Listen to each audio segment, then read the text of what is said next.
A velocidade é uma droga, você praticamente pode confundir ela com anfetamina. A velocidade é apenas o efeito que pressiona um pedal acaba tendo em humanos. De certa forma, a gente perde a emoção da velocidade porque é tão acessível, especialmente agora que você pode alugar um carro elétrico e ir mais rápido que praticamente qualquer coisa já feita. Bom, mas há uns anos atrás isso não era possível. Você tinha que trabalhar muito para alcançar essa tal velocidade. Você não tinha que ter praticamente um carro que não quebrasse toda vez que atingisse a linha vermelha. Você tinha que ter um carro que tivesse um bom pneu, que tivesse um bom combustível. Né? Um grupo de pessoas que eram notórias por manter seus pedais pressionados até o fim. Talvez você já tenha ouvido falar sobre eles. Midnight Club.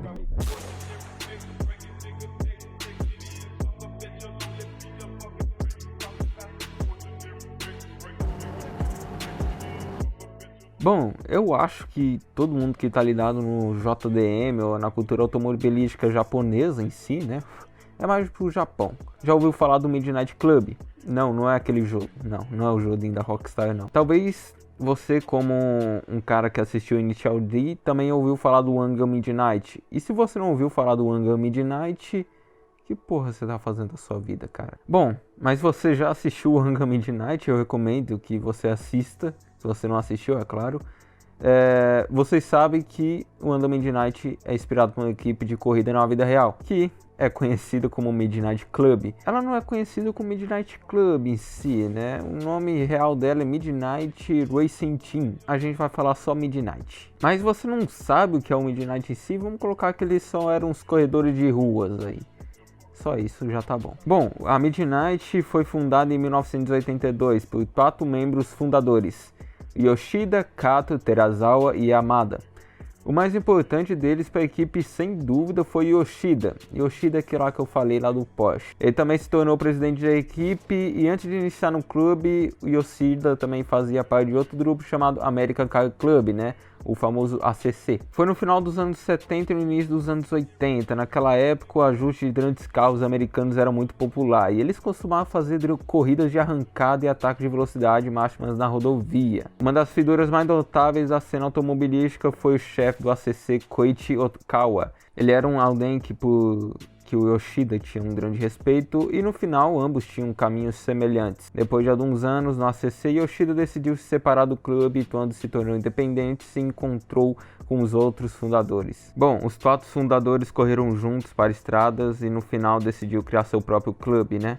Nos primeiros dias do Midnight Club, a idade média dos membros era de apenas 22 a 23 anos. Vamos dar um contexto maior sobre aquela cena da época. Vamos contar também a história de Uge Mitsunada. Ele não era um membro do Midnight Club, tá? No início dos anos 80 ele era famoso por suas corridas de alta velocidade. Ele usava um Temaço Pantera com um Chevy V8 nele.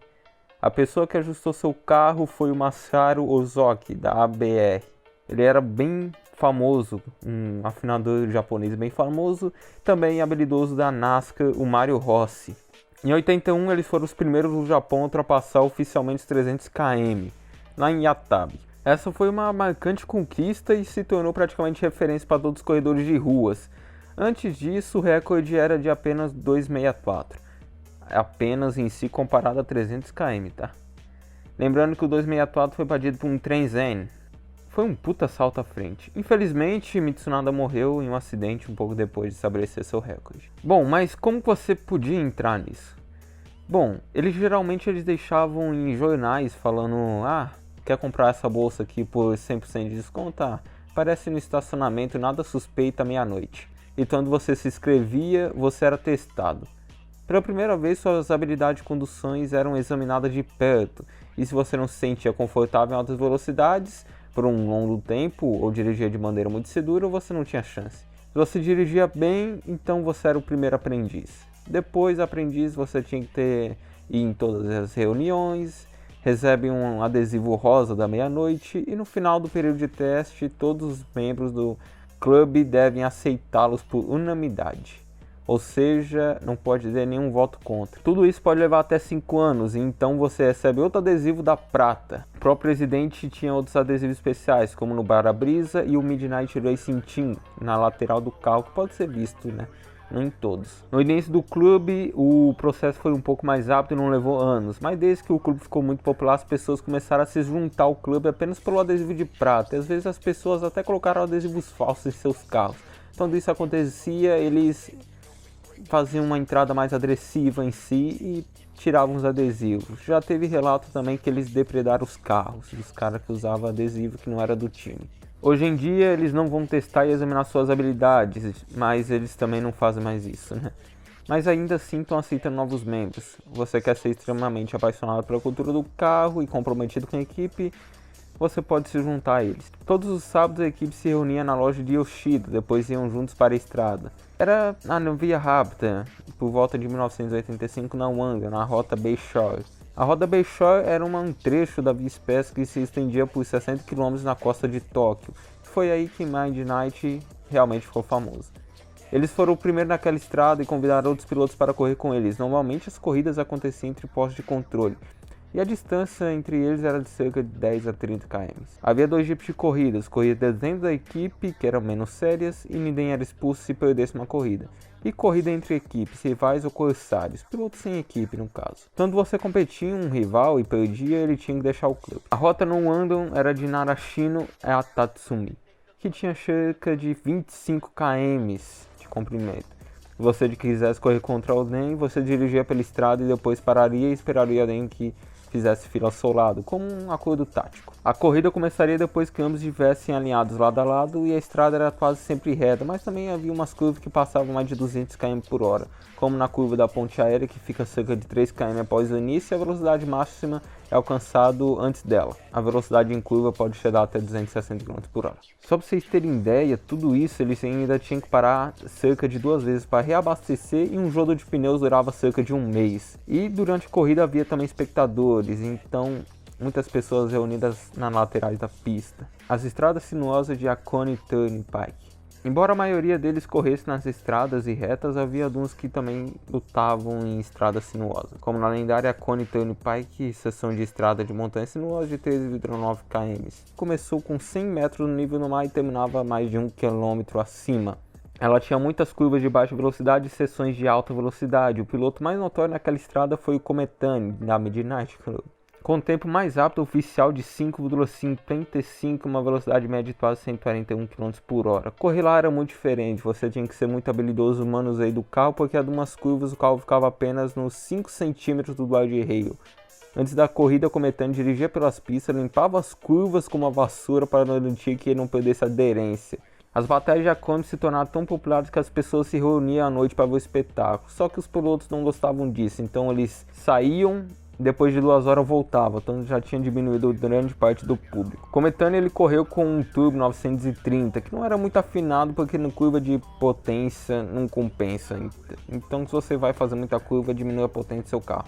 Ele tinha cerca de só de 260 HP e uma curiosidade.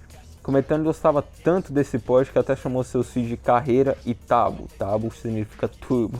O que é necessário não é potência, mas a capacidade de acelerar nas curvas, era o que ele dizia. Nos primeiros dias havia marcas americanas representantes no carro, como Pontiac, Chevrolet, alguns tinham até o Trans Am em si, né, que é o Pontiac no caso, mas o Trans Am é lendário.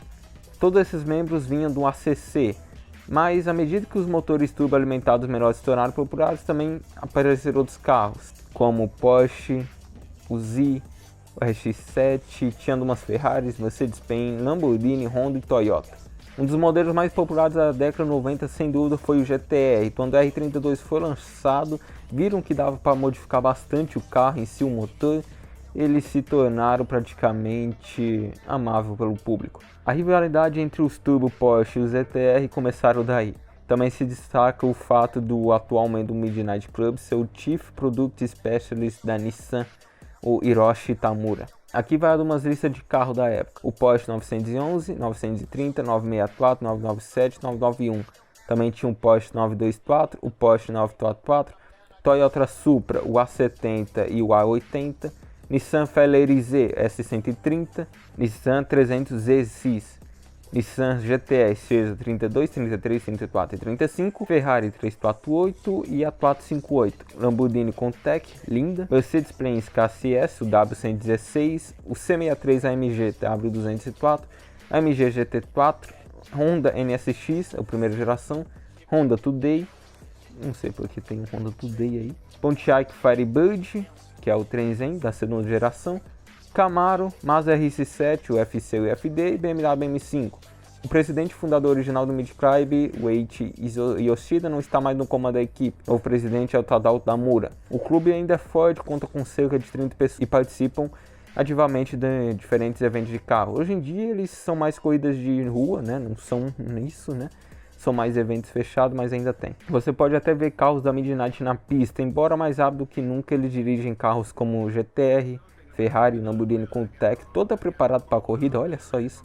Porsche, GT3, eles estavam até mesmo na Fórmula 3, velho, olha isso. E para todos que desejam pesquisar sobre isso, existem várias revistas japonesas, como AutoWorks e a Option. Bom, tivemos também Speed Hunters, que eles fazem sobre isso.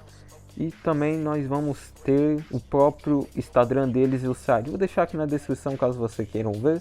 O membro ainda está ativo, o clube ainda está ativo. Não como era antigamente, corridas de rua, tudo mais. Agora eles cobrem mais eventos, mas sim eles continuam lendários como sempre. E este foi a história do Midnight Club.